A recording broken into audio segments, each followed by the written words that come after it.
Hello students, this is Sumaya. In the previous videos, we have discussed the chapter first, life process of biology of class 10. We have discussed about autotrophic mode of nutrition, heterotrophic mode of nutrition. Heterotrophic mode of nutrition में part था holozoic mode of nutrition का, जिसमें हमने amoeba का देख लिया था. And we were discussed about the nutrition in human beings का न्यूट्रिशन हम देख रहे थे. And we have discussed till stomach तक हमने डिस्कस कर लिया था. तो एक बार थोड़ा सा रिवाइज कर लेते हैं. न्यूट्रिशन इन ह्यूमन बींग्स किस तरीके से होता है? थ्रू एलिमेंट्री कैनाल, और उसमें जो भी ग्लैंड्स लगते हैं वो सब भी हम डिस्कस कर रहे थे. तो जो ह्यूमन एलिमेंट्री कैनाल के पार्ट्स थे वो थे आपका mouth, then oesophagus, and oesophagus के बाद stomach, then small intestine, and then large intestine. Okay, mouth में we have discuss tongue and teeth. Oesophagus that is the food pipe, जो food enter करता है इस पाइप में, that is done by the peristaltic movement. फिर जो food stomach के अंदर आता है वो अब आपका स्मॉल इंटेस्टाइन में जाता है, तो वो रेगुलेट होता है, मैंने बताया था, स्फिंक्टर मसल से. ठीक है. Now we will discuss about small intestine. Small intestine हम डिस्कस करेंगे. स्मॉल इंटेस्टाइन जो है वो हमें दिखने में लंबी लगती है, but it is small intestine, लेकिन ये होती छोटी है.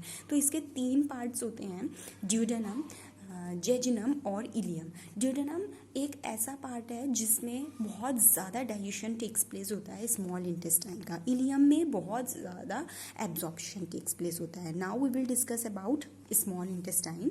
स्मॉल इंटेस्टाइन आप देख ही रहे हैं डायग्राम में. इट इज़ coil like structure, highly coiled tube like structure which is fitted into a compact space. compact space में fit है ये because of extensive coiling. इसकी coiling ही इतनी है आपस में.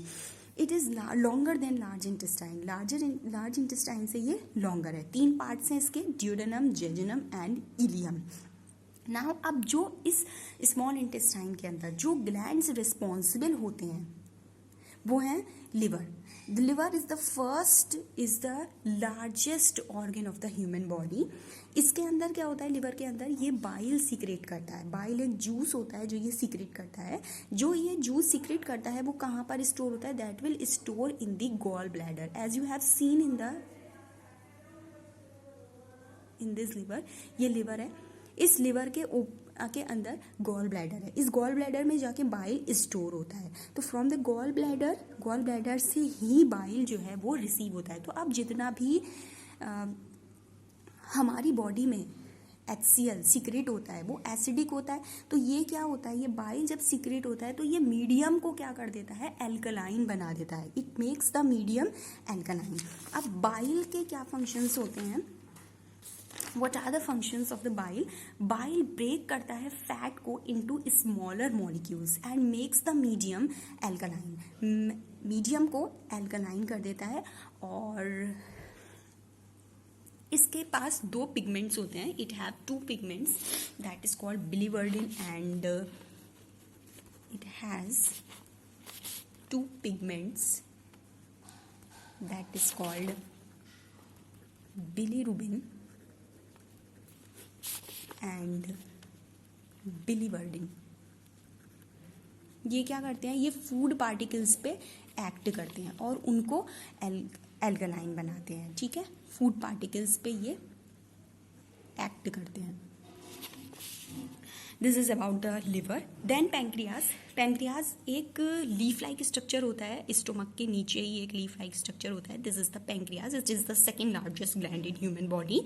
ये पैंक्रियाटिक जूस सीक्रेट करता है. इसके नाम से ही पता चल रहा है. It secrets pancreatic juice secrete करता है, जिसके अंदर बहुत सारे एंजाइम्स होते हैं, जैसे कि ट्रिप्सिन है एंजाइम, और आपका लाइपेज है. ट्रिप्सिन का फंक्शन होता है ये प्रोटीन्स को डाइजेस्ट करता है, मतलब इसको टुकड़ों में डिवाइड करता है, एंड ब्रेक करता है मतलब प्रोटीन को. और लाइपेज क्या करता है? ये फैट्स को ब्रेक करता है. अब जैसे आप प्रोटीन देख ही सकते हैं, प्रोटीन को ट्रिप्सिन एंजाइम लग रहा है, and it is converted into peptones and peptide. These are the small molecules of proteins. तो ये कौन रिस्पॉन्सिबल होता है? Trypsin is the enzyme. Then fats के ऊपर रिस्पॉन्सिबल होता है लाइपेज एंजाइम। लाइपेज एंजाइम क्या करता है, फैटी एसिड्स में कन्वर्ट करता है फैट्स को, फैट का हाइड्रोलिसिस करता है, इमल्सिफिकेशन करता है फैट्स का। तो जितना भी मेजर पार्ट है डाइजेशन का वो कहाँ पर टेक्स प्लेस होता है, takes place in the duodenum. Now मैंने आपको ये बताया था जब स्टार्ट हुई थी वीडियो, एक्सेसरी ग्लैंड्स थे, जो सलाइवरी ग्लैंड्स थे, लिवर था, पेंक्रियास था, गैस्ट्रिक ग्लैंड्स थे। Now there are certain intestinal glands which are present in between the small intestine. तो जो वॉल्स होती हैं स्मॉल इंटेस्टाइन की, उसमें बहुत सारे ग्लैंड होते हैं जो इंटेस्टाइनल जूस सिक्रीट करते हैं विलाई के बीच में। अब ये इंटेस्टाइनल जूट्स होते क्या है, इन बिटवीन द विलाई के बीच में ही जो स्मॉल इंटेस्टाइन में फिंगर लाइक प्रोजेक्शंस होता है, they are called villi.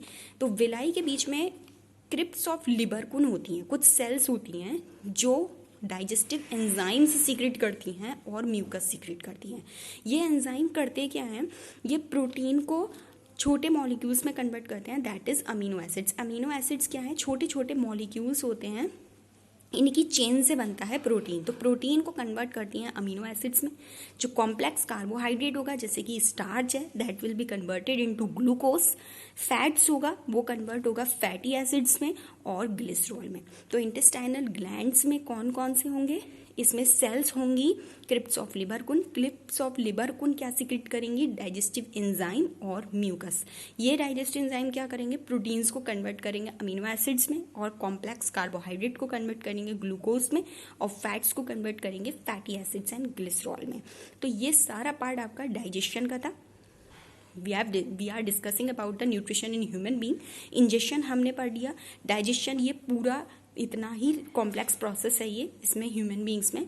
Now अब नेक्स्ट इज द एब्जॉर्प्शन। अब एब्जॉर्प्शन कैसे होगा डाइजेस्टेड फूड का, जितना भी डाइजेस्टेड फूड अब कहाँ पर है, आपके इंटेस्टाइन में है, वो सारा इंटेस्टाइन के अंदर क्या हो जाएगा, ड्यूडेनम में डाइजेशन हो जाएगा। तो जो इनर वॉल्स होंगी स्मॉल इंटेस्टाइन की, वहाँ पे बहुत सारी विलाई होंगी, they are finger like projection as you have seen in the diagram. These are the finger like projection, these are the villi. इन विलाई के बीच में क्या होगा, these are the network of blood capillaries. ये blood capillaries हैं बहुत सारी विलाई के बीच में। तो ये विलाई करती क्या है, it increase the surface area for absorption. ये क्या करती हैं, ये बढ़ा देती हैं surface area for the absorption. तो जो विलाई होती हैं उसके अंदर बहुत सारी क्या है, मैंने अभी बताया ब्लड वेजल्स हैं, आर्टरीज हैं, कैपिलरीज हैं और वीन्स हैं। तो ये क्या करती हैं, एब्जॉर्ब्ड फूड को लेकर जाती हैं to each and every body of the cell. हर जो बॉडी का की जो सेल्स हैं हमारी, उनकी हर एक पार्ट में सेल में हमारी बॉडी की ये जो आर्टरीज वीन्स और कैपिलरीज होती हैं, these are the blood vessels, ये कैरी करती हैं जितना भी एब्जॉर्ब्ड फूड होता है।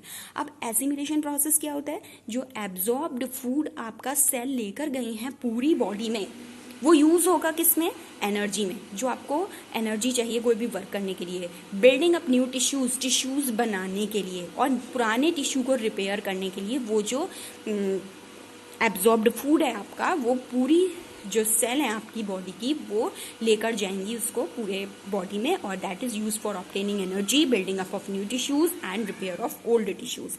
देन इजेशन क्या होगा, अब ये सारा प्रोसेस जो है वो स्मॉल इंटेस्टाइन में हो रहा है। लार्ज इंटेस्टाइन में डाइजेशन नहीं होता, सिर्फ अनएब्जॉर्ब्ड फूड जो डाइजेस्ट नहीं हो सकता, that is sent into the large intestine. जहां पर क्या होता है, बहुत सारा अनएब्जॉर्ब फूड जो नहीं एब्जॉर्ब हो सकता है वो लार्ज इंटेस्टाइन में चला जाता है। लेकिन यहाँ पर क्या होता है, इस जगह पर लार्ज इंटेस्टाइन में वाटर और सॉल्ट जो है वो रिमेन करते हैं यहाँ पर।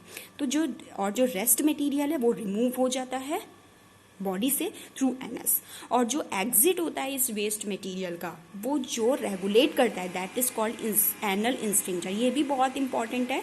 और जो हमारा फूड स्टोमक से स्मॉल इंटेस्टाइन में आ रहा था, जो मसल रिस्पॉन्सिबल हैं वो होते हैं स्फिंक्टर मसल, और यहाँ पर जो एग्जिट होता है वेस्ट मटेरियल का हमारी बॉडी से through anus, that is regulated by anal sphincter, that is regulated by anal sphincter. So this is all about the nutrition in human beings. Thank you all of you.